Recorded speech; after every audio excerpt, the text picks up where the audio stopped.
नमस्ते दोस्तों, स्वागत है आप सभी का मेरे इस यूट्यूब चैनल पर। आपको तो पता ही है मैं हॉरर स्टोरीज लेकर आता हूँ। तो आज जो मैं कहानी लेकर आया हूँ, ये डाकनी के ऊपर। देखो, डाकनी के बारे में काफ़ी लोगों ने सुना भी होगा, जाना भी होगा, लेकिन कुछ लोगों का मानना होता है कि वो एक डायन होती है। डायन की गुरु टाइप की लेवल। और कुछ लोगों का मानना है कि वो काली की दूत होती है, जो कि लोगों के पास जाती है और उनकी ख्वाहिशें पूरी करती है, बदले में उनसे आत्माएँ माँगती है। देखो, अलग-अलग लोगों का मानना है, लेकिन मैं जो एक कहानी सुनाने वाला हूँ, ये कहानी नहीं, एक आप बीती हादसा है, जो कि एक लड़के के साथ हुआ था, जो कि 11वीं-12वीं क्लास में था। उसने जो कुछ करा, वो काफ़ी खौफनाक था। कहा जाता है कि इन चीज़ों को बुलाने की जो टेक्निक होती है, आजकल नेट पर ऑनलाइन डाल दी जाती है और कुछ जगह ठीक भी होती है, कुछ जगह गलत भी होती है, लेकिन पूरी डिटेल में नहीं बताया जाता कि आखिर असली में क्या चीज़ है, क्या नहीं। अब उस लड़के ने भी इस चीज़ के बारे में नहीं सोचा था। इसने नेट पर सर्च किया और देखने लगा। अब इसने क्रिया-विरिया देखी, उसके बाद इसने क्रिया वगैरह कर दी और क्रिया वगैरह जब इसने की, तो वो बुरी शक्ति तो इसके पास नहीं आई, लेकिन इसके साथ जो होने लगा वो कुछ ज़्यादा ही खौफनाक था। ये एक अच्छे घराने से लड़का था और काफ़ी अच्छा खासा इसके पास पैसा भी था और इसके पापा जो थे उनका खुद का बिज़नेस था और ताऊ जी जो थे वो एक नेता टाइप के इंसान थे, लेकिन थे सारे लोग अच्छे घराने से और काफ़ी मोटी हस्ती थे। अब ये इसकी मम्मी, इसके पापा, इसका भाई, इसकी बहन, ये लोग 5 थे। अब 5 लोगों का परिवार तो आप जानते हो काफ़ी बड़ा परिवार रहता है। अब इसके ताऊ-ताई और ताई-ताऊ के बच्चे जो थे, वो दूसरी सिटी में रहते थे। अब स्टेट तो एक ही था पर सिटी देखो डिस्टेंस हो जाता है, करीबन 2-3 घंटे की दूरी थी। अब इसके बाद इसने ये जब चीज़ कर दी, तो इसको कुछ रिज़ल्ट तो दिखा नहीं, पर वो जो डाकनी-पाकनी जो भी थी, वो उस घर में प्रवेश कर चुकी थी। अब होना कुछ ऐसे लगा कि उसकी तबीयत डाउन हो गई। फिर कुछ दिन बाद उसकी माँ की तबीयत डाउन हो गई। अब कोई ठीक होता, कोई बीमार हो जाता, यही चलता रहता। मतलब कभी कोई परफेक्टली ठीक नहीं रहता। जिसको देखो एक बीमार, एक ठीक, एक बीमार, एक ठीक और यही चलता रहता। अब उसके बाद जो हुआ वो काफ़ी ज़्यादा खौफ़नाक था। जैसे ही उसने देखा कि यार ये तो अजीब-ओ-गरीब हो रहा है। अब खेल यहाँ पर रियल में ख़त्म नहीं हुआ। खेल आगे बढ़ गया और खेल इस प्रकार आगे बढ़ा कि उसने देखा उसकी जो मम्मी है उनकी कुछ ज़्यादा तबीयत ख़राब है। उनको हॉस्पिटल ले जाया गया, दवाइयों का भी कुछ असर नहीं हो रहा। अब वो डाकनी-वाकनी जो भी थी, वो कुछ अपनी तरफ से कर रही थी या कुछ खाए जा रही थी, वो लोग वो उसको खुद नहीं पता थी। अब कुछ टाइम और बीता तो डॉक्टरों ने जवाब दे दिया कि देखो हम इनको नहीं बचा पाएँगे, जो भी है अपना लास्ट तुम्हारी बातें हैं, आपस में कर लो, अच्छा रहेगा और जो भी तुम्हारे मन में विचार हैं वो बातें कर लो, क्योंकि हमें नहीं लगता कि अब ये ज़्यादा दिन तक रहेंगी। ये सुनने के बाद वो लड़का डर गया।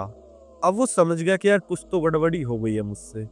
उसके बाद 2 दिन बाद उसकी माँ का देहांत हो जाता है और उसके बाद उसकी माँ की बॉडी को घर पर लाया जाता है। अब पूरे घर में एक सुकहाल बड़ा पल दुःख, देखो घर तो पूरा दुःख में पहुँच गया, लेकिन जो बीमारियों का रोग का सर्कल जो चल रहा था, वो खत्म सा हो जाता है। कोई अब बीमार नहीं हो रहा है, वो ठीक है, उसका भाई ठीक है, उसकी बहन ठीक है, उसकी पापा ठीक है, लेकिन उसकी मम्मी बेचारे की जा चुकी थी।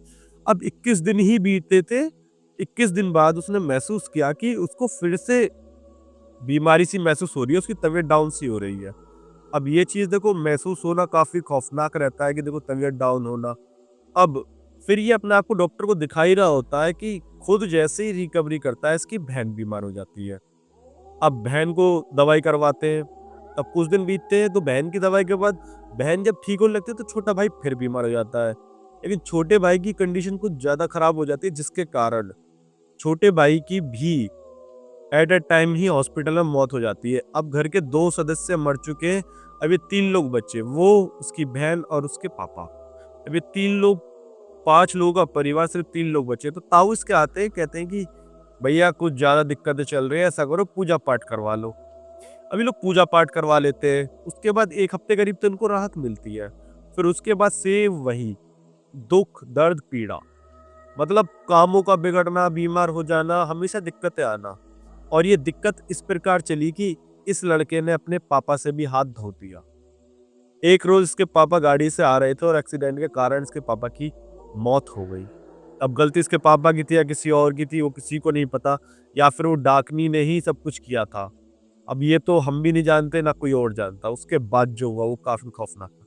अब ये 2 भाई बचे। अब इसके समझ में आ गया था कि मैंने जो करा है क्रिया-विरिया, उसकी वजह से ये गड़बड़ी हो रही है। अब ये सोचता है कि शायद इस घर में करी है, तो इस घर में गड़बड़ी हो रही है। मैं इस घर को छोड़ दूँ। तो इसके ताऊ आते हैं, तो वो कहने लग जाते हैं कि तुम 2 बच्चे बच्चे हो, अकेले क्या रहोगे, मेरे साथ चलो। तो वो कहता है हाँ, ये भी अच्छा आइडिया है, तुम्हारे साथ चल देता हूँ। तो वो उसके साथ चलने लग जाता है। और जब दोनों जने चलते-चलते पहुँच जाते हैं, तो अब ये वहाँ रहने लग जाते हैं। वहाँ ये महसूस करता है कि दिक्कतें नहीं हो रही हैं, ना कोई बीमार हो रहा है। उसके बाद कुछ टाइम बीतता है, लेकिन वही है ना, डाकनी पीछा थोड़ी छोड़ती। अब आखिरी में उसका भाई जो होता है, उसकी भी एक नॉर्मल से हादसे के दौरान साइकिल चलाते में गिर जाने के कारण कुछ इस प्रकार से उसकी कोई चीज़ दब जाती है बॉडी की, कि वो एट अ टाइम मर जाता है। अब वो डाकनी ने मारा था या किसी और ने मारा था, वो तो मुझे भी नहीं पता, ना आपको पता। उसके बाद वो लड़का समझ जाता है कि उसने आके इसकी बलियाँ सब कुछ ले ली है। उसके बाद अब उसके साथ जो होता है, पता चलता है कि पापा का जो बिज़नेस है वो पीक पर पहुँच गया है। पैसे की ऐसी बरसात, जिसका कोई तह नहीं। और आज वो लड़का काफ़ी अमीर है, काफ़ी करोड़पति है, उसके 2 बच्चे हैं, उसकी बीवी है और वो है। काफ़ी खुशहाल ज़िंदगी जी रहा है। लेकिन वही है, डाकनी ने सब कुछ दिया तो सही, पर उसके माँ, बहन, भाई और पापा सबको ले गई। रह गया कौन? वो अकेला। आई होप समझ गए होंगे आप कि क्या चीज़ है, क्या नहीं। तो मैं यही कहना चाहूँगा कि हमेशा सेफ रहो, सतर्क रहो और इन चीज़ों से दूर ही रहो। ना ये नेट पर देख के क्रिया करो, ना किसी चीज़ के पल्ले पड़ो, ताकि आप सेफ बने रहो। बाकी वीडियो पसंद आई है तो चैनल को लाइक, शेयर, सब्सक्राइब कर दीजिए और मुझे आपके प्यार की बहुत ज़्यादा ज़रूरत है, तो जल्दी से थोड़ा-सा प्यार दीजिए। और आपके पास अगर कोई कहानी है तो देरी ना करते हुए बस कमेंट कर दीजिए, आपकी कहानी भी यहाँ पर सुनाई जाएगी। बाकी जय माता दी।